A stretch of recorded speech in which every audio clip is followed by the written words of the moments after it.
Η εκδίκηση του τετράχρονου.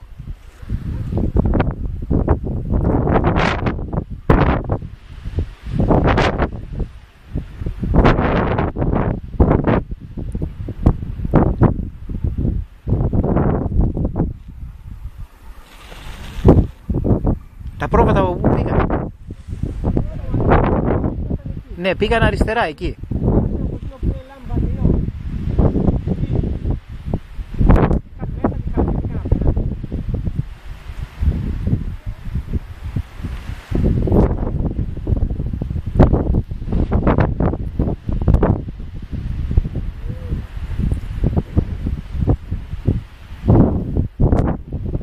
Τι κάνουνε ρε εκεί?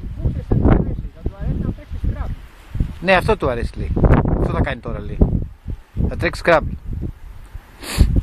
Με την ντεποζιτάρα θα τρέξει σκράμπ. Στο Άτικα δεν είχε τρέξει το λουτράκι. Που είχε πάει ε3 και το είχε σπάσει στο μισό αγώνα. Και είχε πέσει στο άλμα, τα χέρια του είχαν τεντώσει και πόναγε.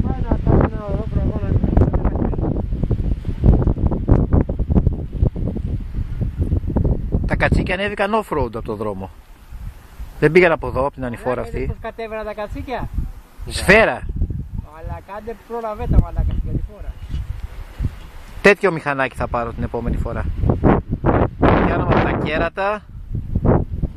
Τέτοιο ρε μαλάκα, θα θυμάσαι με τα στροφάκια το πάρει και το Κερλουί.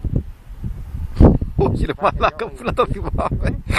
Εγώ έβλεπα μπαρμπαμιτούσι ρε μαλάκα, κλούβια και σουβλίτσα. Με τα στροφάκια και σε μερικά επεισόδια έπαιζε ο Γιώχαν που ήταν ένας που ήταν το Κερλουί που ήταν πάνω σε μια κατσίκα. Κάτι θυμάμαι τώρα που το λες, αλλά ήταν άσπρη κατσίκα. Νομίζω ναι. Κι άλλος ήταν χοντρός. Όχι ρε μαλάκα, είναι ωραίος παλικάρι. Ήταν καρικατούρας. Άφησαν τη στροφή τα χοντρός. Όχι, αυτοί ήταν άνθρωποι ρε μαλάκα, δεν ήταν στροφάκια. Δώσε μπου!